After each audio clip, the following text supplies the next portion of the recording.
Hello दोस्तों, नमस्ते। क्या हाल है आपके? चलिए मेरे साथ। आम लीची के पेड़ों पर आजकल खूब फल लगे हैं। आम की रंगत देखने लायक है। और देखिए, यहाँ मधुमक्खियाँ भी पल रही हैं। मौन पालन हो रहा है, रोजगार का बेहतरीन जरिया। आइए जानते हैं मेरे साथ मौन पालन के बारे में। नमस्कार नोटियाल जी, भट्ट जी, रावत जी। हेलो, नमस्कार नमस्कार। बहुत तो अच्छा दोस्तों, लगा। आज हम आए हैं रोशन के पास में। शांति हनी बी फ्रॉम हरबतपुर फतेहपुर। बहुत अच्छा लगा। आप लोगों को धन्यवाद जो आप हमारे फार्म पर आए हैं। फार्म नहीं, एक छोटा सा हमारा इवेंट है, इवेंट कह लीजिए, मधुमक्खी पालन, जो कि मैंने विगत 4-5 साल पहले शुरू किया है। 10 डिब्बे से शुरू किया था, आज 200-250 डिब्बों के साथ। और इस कुदरत ने हमें एक ऐसा उपहार दे रखा है जिससे कि जनता अनभिज्ञ है इन फूलों पर, पेड़ों पर, जिसको हम सोच भी नहीं सकते। इतना अमूल्य चीज़ है मधुमक्खी, जिसको कलेक्ट करती है, ये मीठा रस। ये पूछता हूँ रोशन भाई, ये ख्याल अचानक कैसे आया तुम्हें, ये मगन पालन का और ये सब बागवानी करने का? देखिए, बागवानी तो हमारे जहन में है।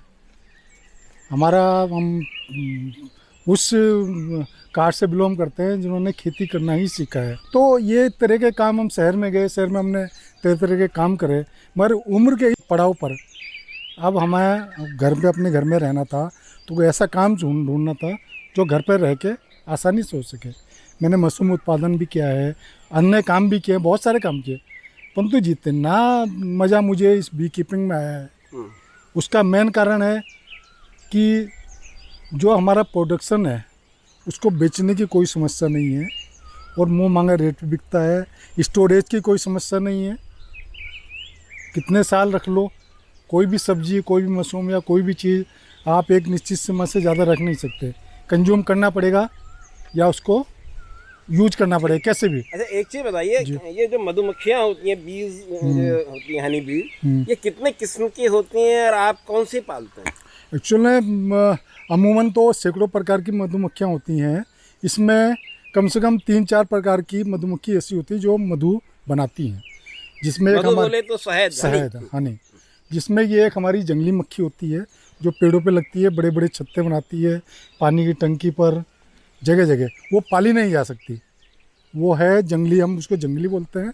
बड़ी गुस्सेल होती है और हानिकारक भी बहुत होती है अगर उसको जंगली, जिसको हम जंगली बोलते हैं। दूसरी होती है हमारी भारतीय मक्खी, इंडिका सिरेना बोलते हैं, जो इंडिका सेरेना। सिरेना, जो कि हमारे साथ पूरी जनरेशन के साथ पलती आई है। पुराने लोगों ने घरों के अंदर अपने उसके लिए छोटी सी जगह बनाई है, उसमें इंसान के साथ पलती आई है। तीसरी हमारी यह है इटालियन मक्खी, अच्छा, व्यावसायिक कार्यों के लिए विदेश से आयात की गई है, इटालियन भी बोलते हैं इसको। और इस मक्खी का यह है कि कम से कम भी टोटल हनी का 80% 90% उत्पादन इसी मक्खी के द्वारा होता है। टोटल पोलिनेशन का भी कम से कम भी 80% पोलिनेशन इसी मक्खी द्वारा होता है।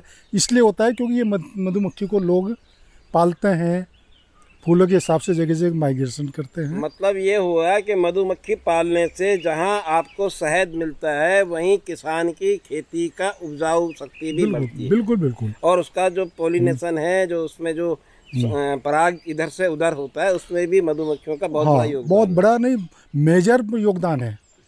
क्योंकि तितली, पक्षी, कीड़े मकोड़े ये तो करते हैं, मगर एक निश्चित मधुमक्खी सबसे ज़्यादा करती है। अब आपको एक फैक्ट बता दूं कि जो हमारी जंगली मक्खी है वो हमारे वन क्षेत्र में ज़्यादा परागीकरण करती है। जो हमारी इटालियन मक्खी है ये हमारे कृषि क्षेत्र में ज़्यादा, पराग हाँ। करती है। और जो हमारी घर की मक्खी है इंडिका सेरेना, भारतीय मक्खी, वो दोनों क्षेत्र में, वन में भी और कृषि क्षेत्र में अच्छा, भी। एक चीज बताइए, एक मक्खी हमारे पहाड़ों में होती थी पहले, उसमें जो छोटी छोटी, बहुत छोटी मक्खी, हाँ। जो अंदर होल बना के, हाँ। खो बना के रहती थी, वो उसको क्या? बोलते हैं एपिस फलेरिया, हम उसको भुनगा बोलते हैं। अच्छा। बहुत छोटी होती है, वो झाड़ू में भी रह लेती है और कहीं खोलों के अंदर भी रह लेती है, परंतु बहुत शहद, कम छोटी निकलता मक्खी है, शहद नामत का। जितना छोटा प्राणी उतना इससे, और जो हमारी इंडिका है उसका साइज भी थोड़ा इससे छोटा है, इससे हमारी अच्छा। इटालियन से इसका साइज थोड़ा बड़ा है। अच्छा, एक और फैक्ट है, जो हमारी इटालियन मक्खी है, बड़ी शाही मक्खी है ये। अच्छा। इसको जैसे एक खाते पीते आदमी टाइम से उठेगा, टाइम से सोएगा, टाइम से सब कुछ, इसका भी एक टाइम है। जो हमारी जंगली मक्खी है वो सुबह 4 बजे निकल जाएगी, मगर ये उजाला होगा तभी निकलेगी। अच्छा। वो मक्खी रात को भी खुले में रह लेती है, ये रात होते होते अपने डिब्बे में आ जाएगी। पर प्रोडक्शन सबसे ज़्यादा इस मक्खी का इसलिए होता है कि हम लोग इसकी केयर करते हैं, मधुमक्खी कोई पालक। एक बॉक्स दिखा सकते हैं आप हमको? हाँ, मैं- कि जिसमें कैसे हाँ। इसको पालते हैं, क्या कुछ करते हाँ हैं? हाँ, बिल्कुल बिल्कुल दिखाता हूँ मैं इसको सुपर दिखाता हूँ। ठीक है जी। आइए, सुपर। जो सुपर इसलिए बोल रहा हूँ मैं कि सुपर में एक नीचे ब्रूड चैम्बर होता है, ये नीचे ब्रूड चैम्बर होता है जिसमें ग्रीन वाला जो है ये। ग्रीन वाला, हाँ, अच्छा। कलर का रखा हमने, उसे वाइट भी हो सकता है, तो कुछ इसमें ब्रूड चैम्बर, इसमें अंडे, बच्चे और शहद ये वगैरह।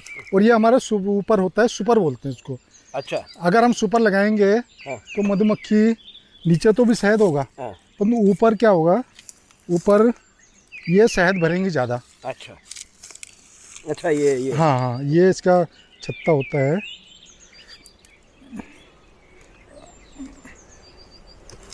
अच्छा, ये छत्ता ये है। ये छत्ता है। तो ऊपर अब चूंकि हमने इसमें जाली नहीं लगा रखी है, तो इसने अंडे ऊपर भी दे रखे हैं। अच्छा, ये अंडे हैं इसके? ये सब अंडे हैं, ब्रूड है।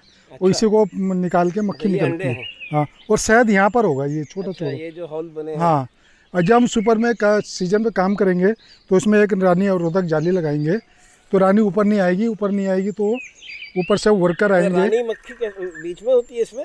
रानी मक्खी कहीं भी होगी पूरे अच्छा, इसमें, एक में एक एक ही होगी बस। अगर 2 होती हैं सीजनली तो एक आधी कॉलोनी लेके चली जाएगी। तो ये इसका है। और इसमें शहद होता है। और एक डिब्बा अगर सीजन है तो ब्रूड चैम्बर है, ये एक डिब्बा कम से कम एक बार में 5 से 7 किलो शहद आराम से दे सकते हैं। जबकि ये ब्रूड वाला है, इसमें 2 से 2.5 किलो 3 किलो हद शहद। अच्छा, ये 2-2.5 किलो वाला हाँ। है, ये 5-6 किलो? 5-6, क्योंकि इसमें नीचे हम नहीं निकालेंगे, हम उससे ऊपर से निकालेंगे। अच्छा। ऊपर मधुमक्खी अंडे बच्चे नहीं देगी, ऊपर शहद भरेगी। वो होता है सब सीजन में। और सीजन मतलब सीजन जैसे हमारे यहाँ उत्तराखंड में हमारा जो पहाड़ी क्षेत्र है या ये दून वैली है, तो हमारा फरवरी से सीज़न शुरू होता है। फरवरी से बसंत ऋतु से नए नए तरह के फूल शुरू हो जाते हैं। और फरवरी, मार्च, अप्रैल, मई, इसके बाद फूलों की यहाँ पर कमी शुरू हो जाती है। जैसे यहाँ फूलों की कमी शुरू होती है, फिर आप इनका क्या करते हैं? अब इनको हम इनका पेट भरने के लिए, क्योंकि इनका भोजन मीठा पानी है, पेट भरने के लिए तो उनको हम चीनी का घोल देते हैं। अच्छा। और पराग के लिए, क्योंकि अभी मई जून तक, जुलाई तक यहाँ पराग आएगा बराबर, तो हमको जून जुलाई तक रोक के रखें, इसके बाद राजस्थान ले जा लेंगे। अच्छा, इसके बाद ये जो है 6 अगस्त महीने के सितंबर लिए। में, हाँ, जुलाई में। जुलाई में तो वहाँ पे राजस्थान के अंदर राजस्थान में सरसों, बाजरा बाजरा होता है। बाजरा पे ये मधुमक्खी अपने को डेवलप करती हैं। अच्छा। और फिर उसके बाद सरसों का सीज़न शुरू होता है, मस्टर्ड का हनी, जो पूरे देश में बहुत ज़्यादा प्रोडक्शन होता है और उसकी डिमांड भी यूरोपियन कंट्री में ज़्यादा होती है। वो शहद जम जाता है, जमा क्रिस्टलाइज होता है, परंतु यूरोपियन कंट्री में उसकी डिमांड सबसे ज़्यादा होती है। और शहद तो हम तो सोच नहीं सकते इस पेड़ में क्या चीज़ नहीं है। इस पेड़ में फल तो दे रहा है, परंतु इसके पपीते वाले में, पपीते में या कोई भी फल का है। तो ये आपको ये दिखाता हूँ मैं, जैसे अमरूद का पौधा है, ये वाला। हाँ, ये इसका फल है, ये फूल आ रहा है।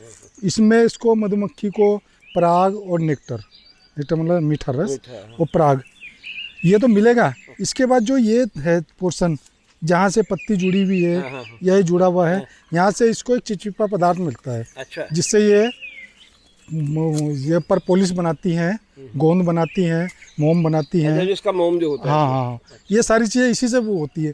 तो हम कह सकते हैं कि इस खाली पराग और नेक्टर ही नहीं, इसमें परपोलिस भी, परपोलिस सबसे ज़्यादा काम आती है दांतों की दवाई में। अच्छा। और अदर्स काम आते हैं। मोम आता है, मोम का जो ओरिजिनल मोम होता है वो आता है हमारी कॉस्मेटिक इंडस्ट्री में। उसका हम वासलिन वगैरह भी बना सकते हैं। अच्छा, आपके पास में कितने बॉक्सेज हैं इस समय? मेरे पास इस समय 200 के आसपास बॉक्स है। अगर कोई नया आदमी काम करना चाहे तो उसको कितने बॉक्स से शुरू करना चाहिए? नहीं, कोई भी नया आदमी काम करना चाहे सबसे पहले उसको तकनीकी ज्ञान की ज़रूरत है। और अगर वो 10 से भी शुरू करता है तो उसके लिए बेटर है।